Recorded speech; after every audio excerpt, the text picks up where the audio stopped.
Henri, ok, Botibi Henri. En tout cas, merci d'être ici avec nous. Vous êtes ici, pourquoi exactement? Quelles sont les personnes que vous souhaitez rencontrer? Alors, merci de me recevoir déjà dans vos locaux. Je suis ici pour interpeller mon petit frère à un sujet qui nous fâche en ce moment à la maison. Voilà, je suis, comme j'ai dit d'antan, Botibi Henri, et j'ai un petit frère, nous sommes deux, que deux dans la famille. Nous avons très tôt perdu les parents, donc nous sommes orphelins. Et c'est comme ça que j'ai embrassé la vie un peu trop tôt. D'accord, on va vous permettre de nous expliquer. Donc, si je comprends bien, c'est votre frère qui s'appelle comment déjà? Stéphane Botibi. Voilà, donc que vous souhaitez rencontrer ici sur ce plateau. Ouais. Alors, est-ce qu'avant de venir ici, vous avez tenté de trouver une solution au problème en dehors du plateau avec lui? Bien évidemment, j'ai essayé, mais je n'ai pas eu gain de cause. C'est pourquoi je l'ai convoqué ici, pour qu'on essaie de voir si on peut encore trouver une solution au problème qui nous fâche. Je vois qu'il y a, en plus de vous, il y a deux autres chaises. Donc, si votre frère est là, oui, il y a ma femme qui sera là. Il y a votre femme aussi que vous souhaitez voir? Oui. D'accord, d'accord. Alors, nous, on va vous permettre de nous expliquer votre histoire. On le fait ici dans la rubrique le grand déballage. Est-ce que vous êtes prêt à nous dire la vérité, rien que la vérité? Je suis prêt à dire la vérité, rien que la vérité. Notre ami est prêt à dire la vérité, rien que la vérité. Nous allons maintenant pour la rubrique le grand déballage. Pour la parole, très cher frère, M. Botibi Henri, c'est ça? Oui, si. Vous avez la parole. Expliquez-nous l'histoire dans tous les détails. D'accord. J'ai dit que je suis l'aîné d'une famille de 2 enfants. Mon petit frère, c'est Stéphane, moi, c'est Henri Botibi. Et nous avons trop tôt perdu les parents. Donc, pour subvenir aux besoins de mon petit frère, moi, j'ai embrassé la vie. Comme je suis un peu courageux, je touchais un peu de tout pour pouvoir... Vous avez perdu les parents à quel âge? Là, moi, j'étais un peu adolescent. Il y avait 14 ans. Lui, il était encore plus jeune.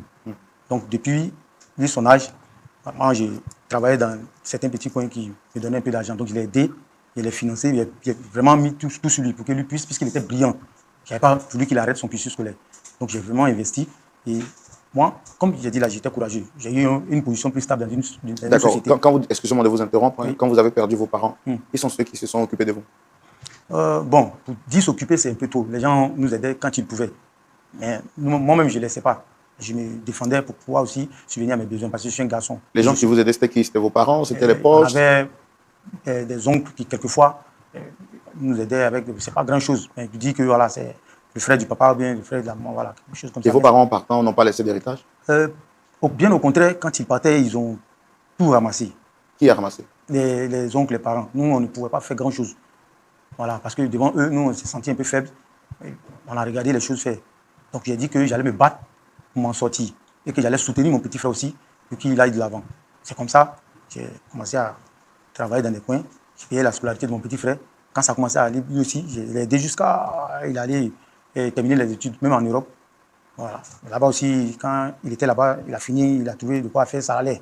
Il était là-bas. Moi, ici, resté ici, comme il était devenu majeur, voilà, je me suis trouvé une femme, on a fondé une famille, et on vivait. Et un de ces quatre, mon petit frère m'appelle pour dire qu'il veut venir passer les congés ici avec moi. Ce qui est bien normal. Donc, je l'aide à venir, il vient, et puis voilà. C'est vraiment les retrouvailles familiales. Les retrouvailles familiales, ce qui est beau, ce qui est intéressant, ce qui est chic. Voilà. Parce que c'est des valeurs, et la cohésion et tout, c'est des valeurs que les parents avaient laissées pour nous. Donc, je l'ai reçu. On a bien passé de bons moments. Et arrivé à un moment, je constate que mon petit frère tient une relation avec ma femme. Oui. Je l'ai su à travers les messages que je voyais dans le téléphone de ma femme. Mais j'ai mis du temps à accepter moi-même parce que ce n'est pas facile. Quelqu'un que j'ai façonné pour l'envoyer en Europe, finir ses études et revenir, voir des messages de ce genre dans le téléphone de ma femme, je n'arrivais pas à croire. Donc j'ai voulu voir. J'ai laissé les choses se faire jusqu'à ce que je suive ma femme un jour. Elle est allée à une rencontre, c'était mon petit frère. Je suis resté loin, j'ai vu. Ils ont échangé, ils ont mis un peu de temps et ils ont pointé un taxi, ils sont partis, je n'ai pas pu les suivre. Mais au retour, quand j'ai demandé à ma femme, elle avait voulu tourner, mais les preuves que j'ai avancées, elle a avoué. Qu'effectivement, elle voit mon petit frère parce que c'est son ami depuis dans leur enfance. Elle dit, mais comment ça? Mais tu sais que c'est mon petit frère qu'on est ensemble. Tu dis que si vous avez repris vos amours d'enfance, comment ça peut être possible? Elle dit non, ça l'a pris de coup, que c'est quelqu'un qu'elle aimait, tout ça. Non. J'ai pris mon téléphone, j'ai appelé mon petit frère pour l'interpeller. Je dis, voilà ce que ma femme dit. Je souhaite que, si c'est vrai, elle a arrêté ça là net. Mon petit frère n'a pas voulu entendre raison. J'ai parlé aux parents, ceux que je pouvais contacter, j'en ai parlé avec eux, mais ils n'entendaient pas raison. C'est pourquoi je l'ai convoqué ici voir si, ici, vous pouvez toucher son cœur pour qu'il arrête la net. Parce que c'est le sang familial. C'est fort. Pour éviter les dégâts, je préfère qu'on aille pour un consensus. Si on peut trouver quelque chose, un terrain d'entente, moi, ça me va. Parce que je ne veux pas de mort, je ne fais rien, je ne veux pas de choses graves pour mon petit frère. Surtout que c'est la seule famille qui vous reste. C'est la seule famille qui me reste. C'est pourquoi je suis là, frère Roland. Depuis combien de temps avez-vous découvert que votre frère unique entretenait des rapports avec votre femme? Depuis 3 mois. C'est depuis 3 mois que je suis un peu cette histoire-là. Depuis le téléphone de ma femme, je suis un peu jusqu'à découvrir que c'est vraiment ça. Donc ça fait 3 mois que vous avez découvert ça. Voilà. Et votre relation avec votre femme, actuellement, comment les choses se passent? Depuis qu'elle a avoué, en ce moment même, elle n'est pas avec moi. Ce qui est grave. La femme, c'est pas vrai.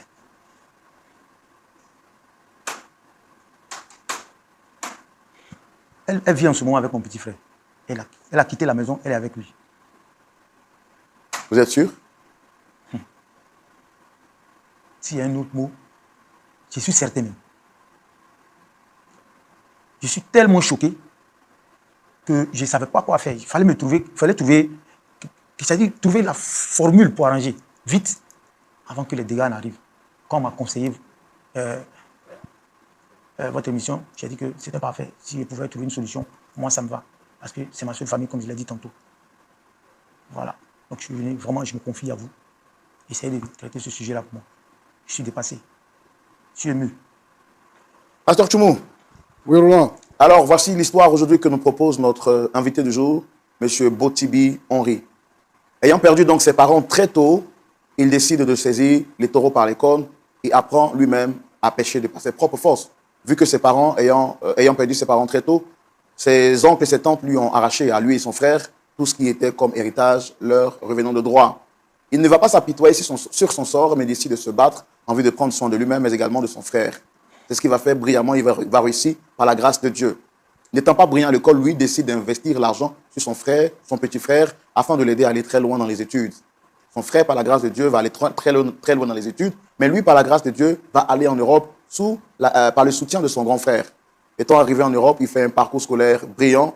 Quelques années plus tard, son jeune frère décide de rentrer au pays en vue de passer quelques temps de vacances, mais également voir dans quelles conditions il pouvait s'installer ici au pays auprès de son frère. Son frère donc va le recevoir chez lui à la maison et lui fait la présentation de sa famille, à savoir sa femme et quelques membres de sa famille restés avec lui ici. Grave, il va découvrir plus tard que son petit frère, pour qui il a tout fait, en qui il s'est investi, corps, âme et esprit, va lui voler la vedette et va lui arracher son épouse. Il découvre cette réalité dans le portable de son épouse. Mais comme c'est sa seule famille qui ne veut pas perdre son frère, il décide donc de pouvoir remettre son frère sur le chemin des rails en l'interpellant pas plus d'une fois. Malheureusement, ce dernier ne veut pas entendre raison. Il a parlé aux uns aux autres, son frère restait figé sur sa position. N'ayant plus d'issue de recours ou de secours, il décide de venir sur ce plateau pour que nous puissions interpeller son jeune frère et son épouse qui aujourd'hui a quitté le domicile familial pour vivre avec son petit frère. Voici ce pourquoi il est ici avec nous.